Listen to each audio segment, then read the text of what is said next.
All right. Well, hello, everyone. This is Angela Jordan Perry with Girlfriends' Guide to Homeschooling. And hey, we are at the finale of our conversation here on racist homeschooling. So let me just bring you up to speed on who I am. Again, I'm Angela Jordan Perry. I am a homeschooling mom of 8 children. I've been homeschooling for 17 years. And I have 13 more years to go. Our oldest is from the age 21 all the way down to 5. He'll be 6 this year. And so the point of Girlfriends' Guide to Homeschooling is to gather together on live taping here on YouTube at Girlfriends' Guide to Homeschooling, and also with you here on Facebook with Girlfriends' Guide to Homeschooling as well. So the purpose is to gather together and we talk about topics that are just a plethora of topics as it relates to us in our homeschooling journey. Nothing particular related to the state in which we homeschool in or, anything in that respect. It's just generalized topics. Some topics most people won't go into in homeschooling, and some, we just need to talk about and clarify and that type of thing. So that's the point of Girlfriends' Guide to Homeschooling. Just see me as your friend girl who is, they're available to talk about some subjects. You all help me to get these topics out there and talk about them. You email me, you send me comments, you post on Facebook, and we just talk about those things which are on your heart. So thank you very much for doing that. So our topic, our finale topic, okay? Racist homeschooling part 5 is our finale. Why it's important to remain racist. And I'm going to give you some practical steps to make sure you keep doing that, okay? So this probably sounds like a crazy topic. Why it's important to remain racist as a racist homeschooling, and some practical steps to keep doing that. Well, you know how it is, and you can probably answer these questions yourself. How important it is to remain racist in our society, the importance of remaining racist in our homeschooling, the importance of remaining racist within our church, in the places of worship, in our connection groups, and our business affairs, why it's important to remain racist. You probably have a list of reasons why. And you probably have all the ideas and steps as well that you could give me of why it's important to do that, okay? Well, the truth of the matter is there is no reason in the world to remain racist, none at all. There's none. And the practical steps I'm going to share with you on why you should do it and how you can do it. Well, let's see what you think, okay? And we have talked about in these 4 different parts up until this part here, that racism, not only, it is in our society, but it is also in our homeschooling, in our small sphere. Let me clean off this screen. In our small sphere. Hold on, I'm going to try and clean off my screen because, let's see, there it goes. That doesn't look so cloudy. So in our homeschool sphere, this small community of people who we have this commonality in with, and we homeschool, and even in this small group, there is racism. And I have shared in my other videos that my family and I have even been at the brunt of this racism. And oftentimes the truth of the matter is, this is just the truth. Most people don't realize that they're operating in racism. All right, and for the sake of understanding and making sure we're on the same page, racism is you or someone having a superior attitude and mindset amongst others who are different than they are. There is a superior mindset. And I gave you some ideas and examples of what that looks like. And the reality is it happens. And I'm going to give you a great example of this happening. And the sad thing is people don't realize, especially particularly, I'm saying you can be racist to any group. You know, it doesn't always have to be light skinned to brown skinned people, but oftentimes that is the superior mindset is coming from there. But it can be from, you know, brown skin to certain other races. It can be. I lived in Spain for a period of time, and there was no racism. I lived there for 3 years. My husband and I, oldest was born there, and the mindset of racism there is greatly different. I was not viewed as, look at this brown skinned woman, you know, as a black person. Matter of fact, they told me not to call myself black. You know, I would say negro, and they were like, no, don't say negro. So we lived on the economy. We went to a Spanish church. We lived as a Spaniard, basically.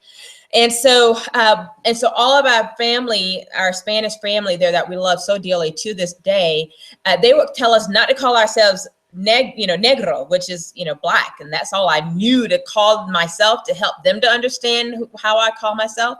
And so they would tell me, no, moreno, you're morena. And I was like, okay. So they would call me a brown skinned girl. And I thought, woman, oh, okay, that's good, because that's what I call myself, brown. And so they kept saying morena. But because I was an American, just the fact of having that status as an American, we were greatly looked upon as, you know, the cream of the crop. They had no mental recollection of seeing us as someone to be racist against at all. You know, American status, it really came across or booted, you know, I can't think of the right word, but it trumped, that's the word. It trumped the fact that in America, me and my brown skin would be looked down as inferior, and often in a lot of spaces versus superior. And in Spain, we looked upon as superior because we were Americans, not because of our color. And that was a beautiful thing. And so, and then we lived in southern part of Spain. Thank you for those hearts. And yes, give me hearts and thumbs up and comments, and I will have dialogue with you. Love to chat with you and get some thoughts out there. So please do so. And so we lived in the southern part of Spain, which is very close to Gibraltar, maybe an hour or so away from Gibraltar, which is, you know, the landing strip right between Spain and Africa, right? And so many Africans were in that area of Spain from Africa, or I should say Spain as a whole.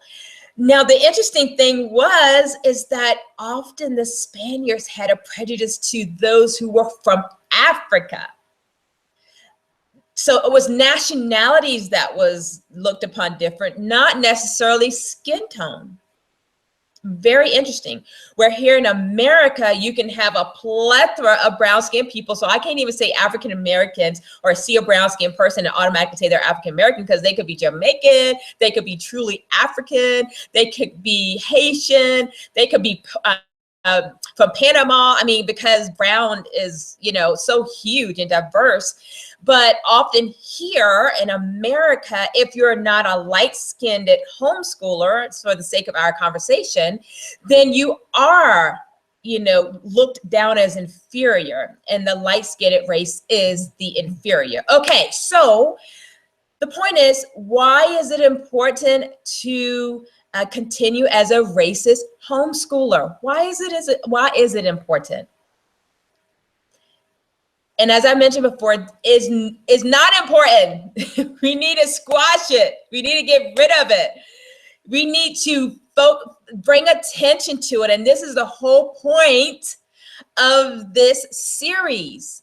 And when I first did part 1 or part 2, I can't remember. Let me tell you the pushback I came against.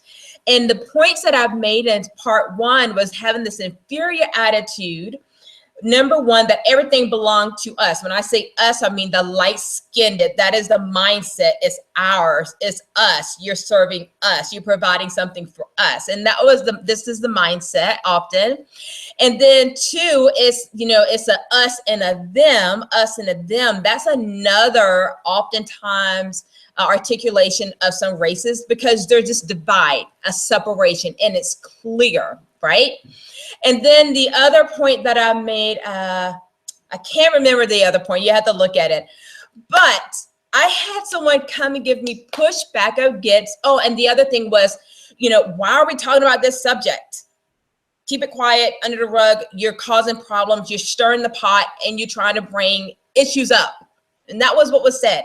That was another point I brought. So from the superior mindset, unless they bring it up, unless, when I say they, light skin, unless a light skinned person brings it up. And so then, you know, if it's not them that's initiating light skinned people, initiating the thought process, the conversation, or what's going to be done, or having to follow under as an inferior position, if you will, not the leader, but following under, you know, a light-skinned person, then it rubs them wrong. It rubs a light-skinned person often wrong. And now you would hear me generalizing, but know that I am just as a whole in this racist issue here in America, okay? So if that's not you and you happen to be light-skinned, don't just throw out my words, you know, throw the baby out with the bathwater. Just hear what I'm saying, okay?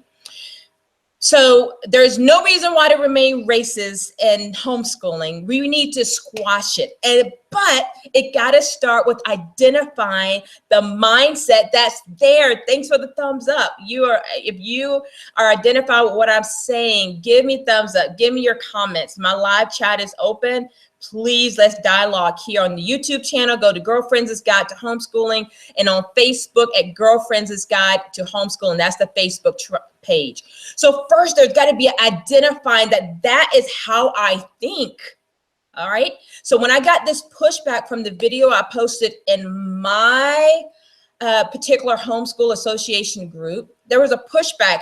Why are you posting it in our page? Well, I own the page. It's my group, and I don't say that in a very prideful way, but it belongs to me. She just happened to be a part of it. And why are you stirring the pot? I'm so sick of this conversation. Where's the words? I'm so sick of the conversation. Again, why are you sick of it? You are not living at the brunt of most minorities who are brown skinned or different or not in the light skinned race. Okay. So why are you tired of hearing it? Give me a break. And even as I have been doing this series, we had a young man, 15-year-old Jordan Edwards, who was killed, murdered. Okay. Just happened to be by the police at the time of this recording. Just last week when I started this series, that happened. And you know the height and the angst that's going on there with police, often police who are gun happy. I don't know if that's the right word, and I don't know how to be politically correct about it. So I just apologize right off the bat. But oftentimes police officers who are light-skinned are finding a lot of our brown-skinned people, males, are being shot and killed for something erroneous, unnecessary, unwarranted, and it's happening. And so as of this recording, we just had this happen last week. And last week was when I got the pushback of why you're bringing this subject up. Why are you talking about it? You're stirring the pot. You're trying to cause things, get things started. Oh, my dear, this has been going on forever. So I'm not stirring the pot. I'm not stirring it. I'm not trying to bring up stuff. If we don't address the issue in society and in our homeschooling sphere, then it's going to continue on, and no one will say, hey, you know what? I need to look at this. I need to think about it, and I need to consider it. Where am I at on this subject? Where I'm at. And I appreciate those people on my YouTube channel who has given me feedback and said, thank you, my light-skinned homeschooling people, families. Thank you for bringing this subject up, because I was not aware. I was not aware, and I didn't even know how to think and see these things. Oh my goodness. That blessed my heart. And not even only that, they said, what do I need to do to make a change? I don't want to raise my kids up in homeschooling and only to segregate them. That's what these people are posting to me from all over the world. Absolutely. Yeah. What do I need to do to not be that type of person? So see, that's the dialogue that needs to happen. And when one It's shoved off as not important, this topic of racism that I often live, that my kids have lived. I could tell you some stories, even in ballet, with my daughter having to deal with racism in ballet, just from kids and from the instructor. So this is the life we live. And as I said before, we just shove it under the carpet and we move on. That's what we have done as brown skin homeschoolers, and many brown skin homeschoolers and many brown skin people in society. We do. We shove it under, smile, and keep going, because we don't want to cause issue. And then we don't want to often be considered the angry Black woman. That's for another subject conversation. The angry Black woman, because the angry Black woman should not say anything, because you see my intensity here. We are intense with energy, and we should not say anything. We should be quiet. And if we do, then now we're an angry Black woman. And it's not so. It's a stigma that's been given to us just because of our passion and our ability to speak straight and clear and not play around with words often, you know? So we don't want to be labeled as the angry Black woman or the angry Black man, or we always got a chip on our shoulder. So for someone to say, stop it, don't talk about it, you're causing issues, that is such a hurtful thing to say, such a insensitive thing to say. And if yes, please share. Thank you for sharing this post, Catherine, on your Facebook, and for YouTube, please share it. Let's get this word out, because change happens when you talk about things. It's just like a husband and wife relationship. If something's going on and no one ever say, hey, the air is kind of dirty here, and you just keep moving on and never address it, then there's nothing that's ever going to be healed in that area. Whatever, maybe he said a word to you and he didn't mean it that way, but you took it this way. But if you never voice it and say, you know, when you said that, that bothered me, you can't keep things quiet. And this has been happening for so many years in the homeschool sphere and society as a whole when it comes to racism. And now what you're seeing is many brown skinned people are saying, this is enough, I'm done. We are going to speak, and we're going to be ourselves, and we're going to take pride in ourselves, and we're going to rise up. Enough is enough. And this is what you're seeing for all of my light skinned people, and for all you brown skinned people. If you agree, you comment, you give me thumbs up. This is what's happening. And even in the homeschool sphere, I tell you, this has not been a subject discussed in the homeschool arena as I am discussing now, okay? And perhaps I am a pioneer, or perhaps I've missed it somewhere, but it's not been discussed in my neck of the woods. It's just been dealt with, and smile and keep going. Let me tell you some practical steps to remain racist in your homeschooling. Don't consider that I need to look at myself. What is it that I may be doing? This woman asked me on YouTube channel a wonderful question. What do I need to do, or what's not happening to make sure that our brown skinned homeschoolers are included? Oh, I gave her a list. And then when I just read her statement, she said she was taken aback by the list because it was so simple. Acknowledge that we're there. I can't even tell you how many times we've gone into a co-op, some field trip event, know that we're not the norm to the group, but never even acknowledged, not even said hi, not even said welcome. Oh, you feel like, oh my goodness, maybe I shouldn't be here. I'm not really welcome. You know how it is when you go to a new class or a new something. If the other students don't embrace them in, then they feel on the outskirts. And that's something I try to make sure happened within my homeschool academy where I am at, making sure I tell my teams, hey, go out there and grab them in. I don't care. Find something, connect with them, get them at the lunch table, talk until you can find something to laugh and talk about. It's that simple.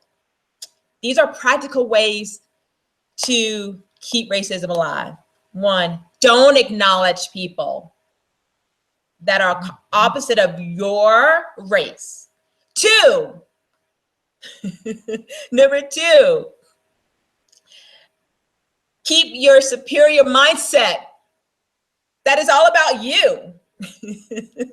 You know, as a light-skinned person, it's about you and what can you do for me. And then number 3, have this superior mindset that, oh my goodness, I have to follow and do what she tells me to do or what he's telling me to do. You know, because you have this inside of you. I cannot even tell you how many times that's come up. And I've had some people go away from my academy or go away from my association for that reason alone, and they cannot put their finger on it. I serve my people. I serve them wholeheartedly. I don't care the race. I don't care the age. I don't care if they got tattoos all over their face and nose rings all over their nose, eyebrows, and lips. I don't care. I don't care if their hair is shaved and parts all over the place. I serve my homeschool community well in my neck of the woods. I do. I go over and beyond. You don't even know the late nights or no sleepless nights I do. So for someone to have get angst and say, psst, and I read an email that I received a couple of years ago from this woman who was a part of my academy. I'll put that out there. She was a part of my academy. And I went back and read it. And she sent an email and she was angry about something. I can't remember.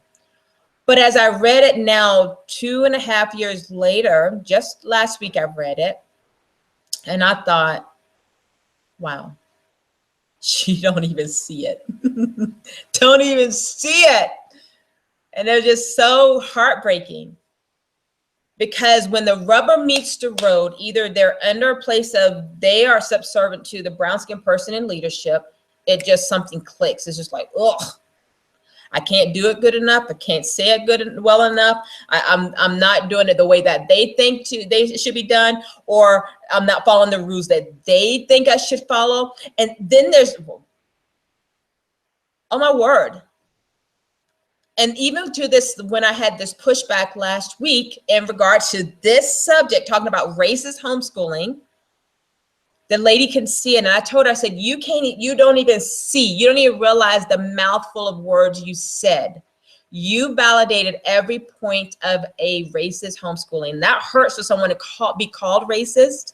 And probably even in myself, I have to constantly search my own self because, hey, that's another subject I can go into about races against your own race. I don't think I'm that, but you always got to be aware and just be cognizant of what's in your heart that you don't even know is there to deal with. You know, that's my Christian life. I have to stay in my Bible.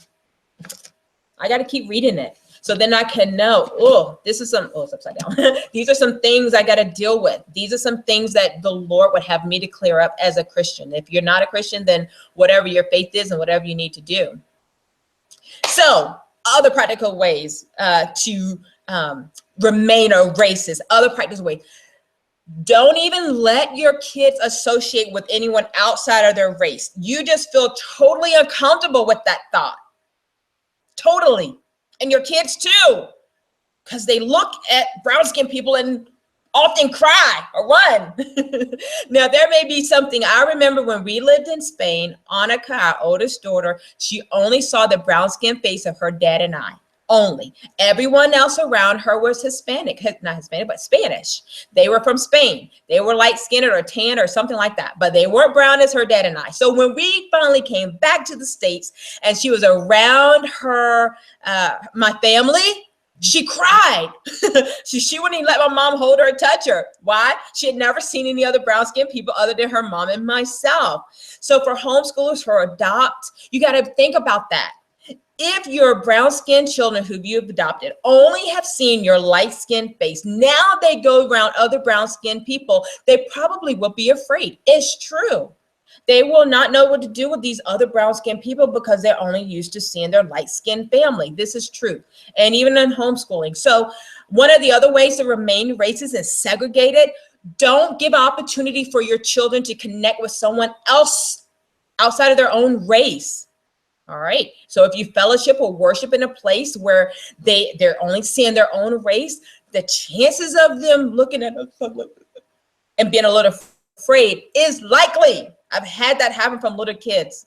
It's It's a really humbling thing, but then again, it's just because they're not used to it. So my family and I, yesterday, we had a wonderful time at a light-skinned family, their homeschool family, building a bridge. It was precious. I love her. I gave her a hug. I love her, Emily. I just say her name, Emily. Her kids, they were precious. She made me a little bracelet, or a little girl. I mean, they seem so comfortable around us, and that's how it should be. That is so comfortable that the fact that we're different doesn't even, it's not even a fact. It's not even noticed. I mean, it's noticed, but it's not even like, you know. So if that makes sense, let's see what Catherine's saying. Yeah, my children would only walk up to lighter skinned people and never walk up to brown skinned people. That is weird to happen.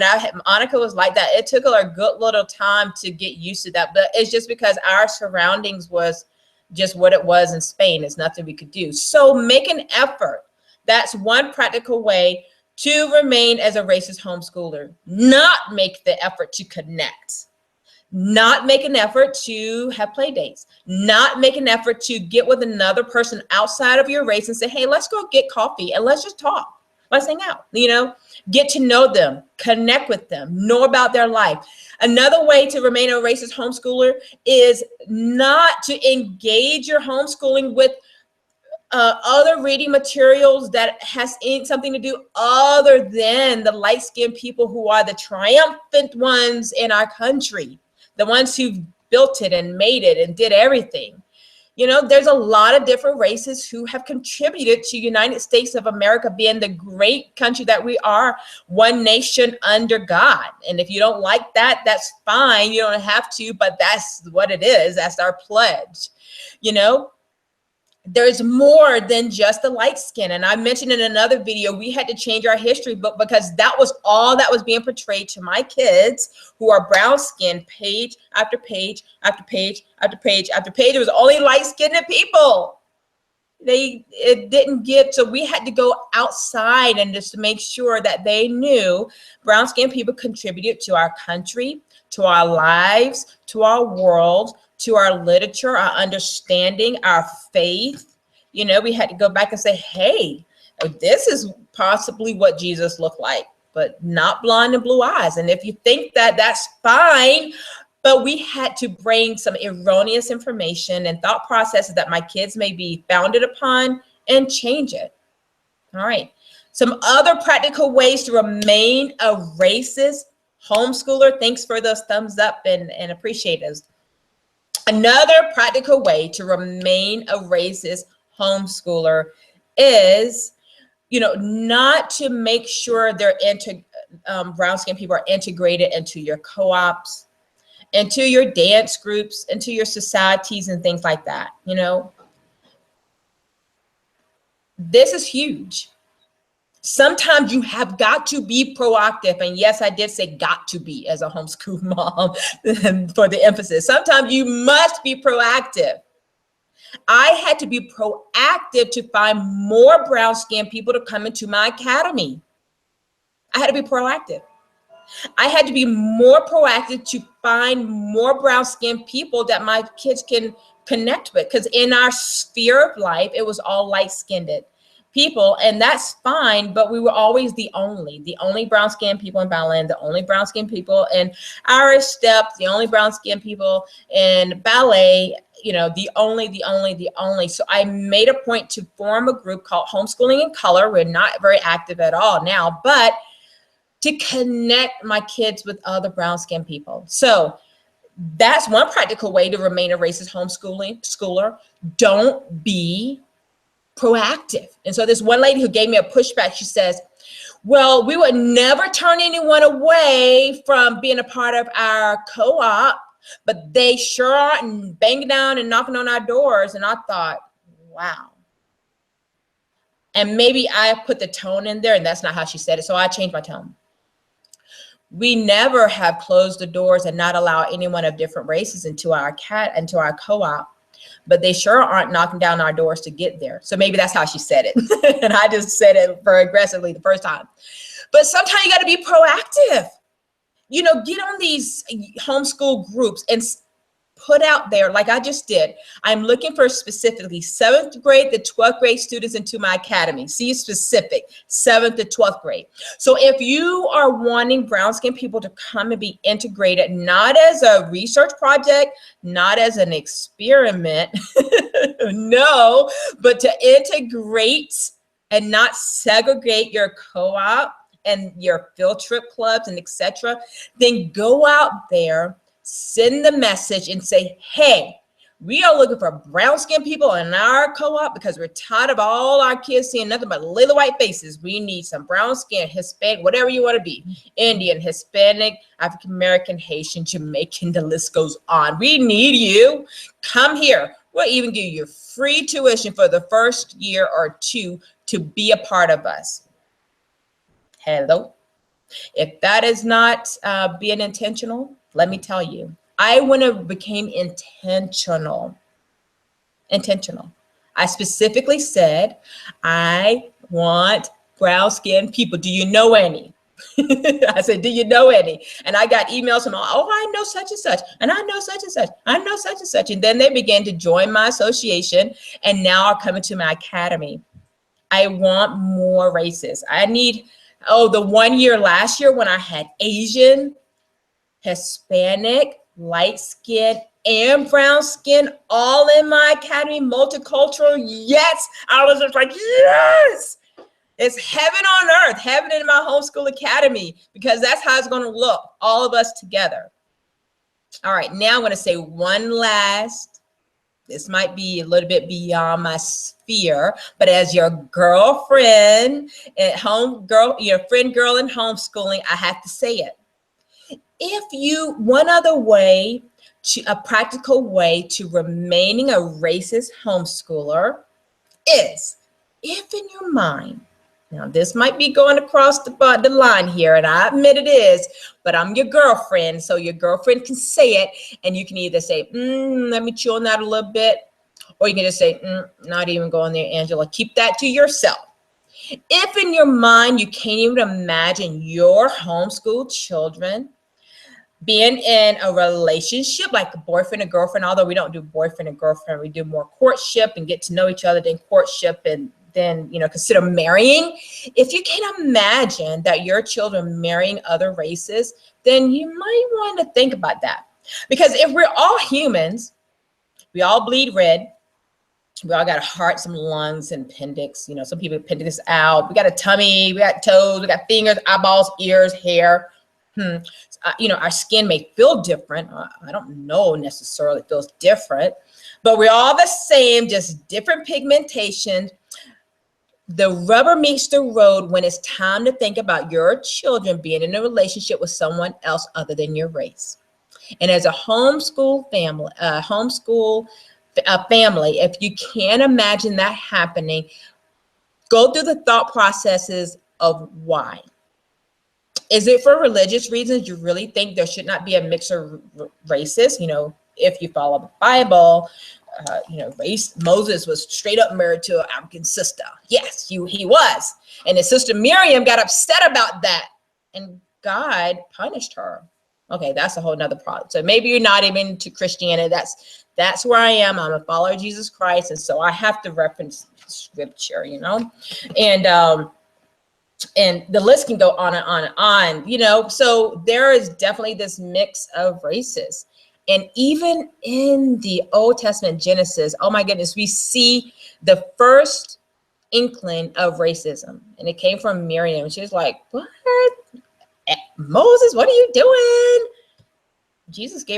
God gave her leprosy. He told her to hush her mouth. So when you can't even fathom your children marrying with other races, then think about that. That's something to contemplate and dialogue and go on through. So those are my thoughts on this finale conversation. Why is it important to remain racist as a homeschooler? Why it is important to remain a racist homeschooler, and some practical steps to make sure you remain racist as a homeschooler. Oh, great. So you got my point. There is no reason to remain racist. There is no reason not to have this dialogue and conversation. There is no reason why the practical steps to remain racist makes no sense, erroneous. Yes, thank you for your hearts and your thumbs up. And as you can see, I'm very passionate about this because I've gotten so much pushback. I got pushback. Pushback means you stepped on some toes in some places that's not very good. But then I've also gotten so many words of support, and nothing else blesses my heart more. And I'm sure the hearts of brown skinned people, whether they're Hispanic, Arabic, the list goes on, all brown skinned people, so many. There's nothing that blesses the heart of someone that's not often looked in America in the superior, category, which is often all light-skinned people in America. There's nothing that blesses our heart more when you say, I want to genuinely connect with you. I want to know you. I want to grow a relationship with you. I want our children to grow a relationship with you and with each other. I want to see you come amongst all of us, that we're all a we and not a us and a them. That we are working what can I do to make you feel a part? When we have questions like that, and it's genuine, it's not like an experiment, it's not like a research project, but there's that genuineness. Nothing speaks a sense and a heart of love than that. I'm going to tell you, whether it be in your places of worship, whether it be in your meetings, whether it be in your businesses, whether it be in your homeschool support groups, homeschool co-ops, your homeschool whatever, homeschool field trips, your homeschool sleepovers, your homeschool whatever, nothing speaks more volume to anyone's heart than the fact of being included and embraced as a human. Okay? So man, that was a lot, 5-part, and I'm sure there's so much more I could say on this subject, so much more. But for the sake of time and not actually writing a book about this, which maybe I could do, I don't know. There's so much that we can talk about and so much dialogue. My passion for this as a homeschool mom, my heart, number one, is that I have 8 children. I would love for every single one of them to marry outside of our race, maybe one in our race. It doesn't matter. But I want to see my family look like heaven. That is my heart's desire and what I've prayed since my oldest was a baby, every single one. And so when I hear my son says he has a heart for Japan, I'm like, well, I have a Japanese daughter-in-law and Japanese and African-American children. Oh, I'm excited. I always wanted to marry Hispanic. Always, always, always. That was my heart. I was a missionary to Guatemala, to Honduras, to El Salvador, and I lived in Spain for 3 years. My passion has always been Hispanic, and the Lord didn't see fit for me to marry Hispanic, but I sure was open to it. And when my sweet husband, who I have now, who's brown and chocolate and lovely, he's Indian and African-American. I love him to life. I'm blessed to have him. But I always wanted to marry Hispanic. He always had a desire to marry light skin, always. And look what God did. So even though we may have our desires and our dreams for our kids and for each other, for us who are followers of Christ, the Lord knows, and he does what he does, how he does it. Let me see. Someone says, we have amazing friends and neighbors of all colors and races. Character, not color, is what we keep our eye on. Exactly. That is what it's all about, Melanie. That's what it's all about. And my neighborhood where I live is not diverse. I am not in a very diverse town in the state in which I live in. I don't go to a very diverse place of worship in where I live in. I don't have, other than those things, it's not very diverse, But so I have to be intentional. Do you understand? That's the point. We got to be intentional. When it's not there, you got to make it. You got to make it happen. And so I'm making it happen for my kids. I hope this series speaks to your heart. We can make the change. It starts with each one of us individually. making the effort and the change so that we won't have more nonsense segregation, nonsense killings, suicide because kids are being, picked out or picked on for maybe the color of their skin, maybe the way they look, whatever. I mean, we have to bring these conversations up to the forefront and discuss it. And this is how change happens. So thank you all for your thumbs up. Thank you all for your comments. I love to hear more of the subjects that you would like to discuss with me as your friend girl here on Girlfriends' Guide to Homeschooling.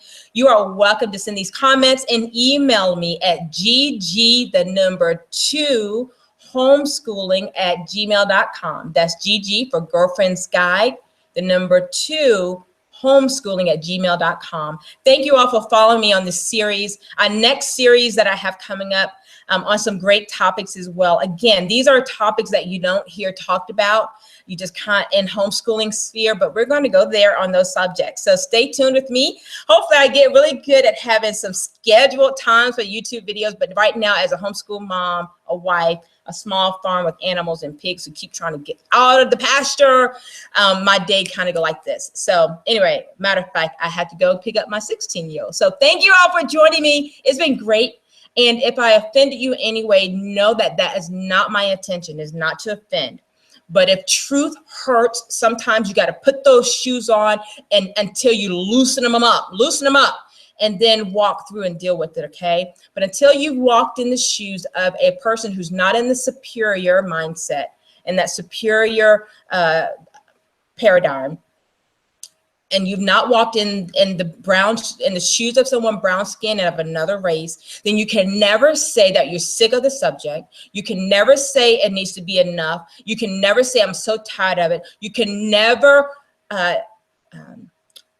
make light of their lamenting over a situation, a subject that involves brown skinned people. You don't have the right to do that, and you never should. And I had someone do that too. You can never dismiss our true feelings of how we feel. You can never say you're making a big deal out of it. You can never say, oh, please grow up. Oh, please. You can't do that. And to do that is insensitive, unhumanizing, dehumanizing the person, and it's not even acceptable. Not acceptable. So anyway, that's enough. I could go on and on in this subject, but I'm going to end for here. Thank you for joining me on Girlfriends' Guide to Homeschooling. Again, you can find me on Facebook at Girlfriends' Guide to Homeschooling. Thank you for joining me there. On my YouTube channel at Girlfriends' Guide to Homeschooling, you can go to the website and learn more about me and what I do. I am at www.uchunlimited.com. All right. Well, thank you again. This is Angela Jordan Perry. Thank you for joining me. The Lord bless you all. And I look forward to more time together on those girlfriend subjects for homeschoolers that we just don't talk about. Until next time, talk to you all later. Bye-bye.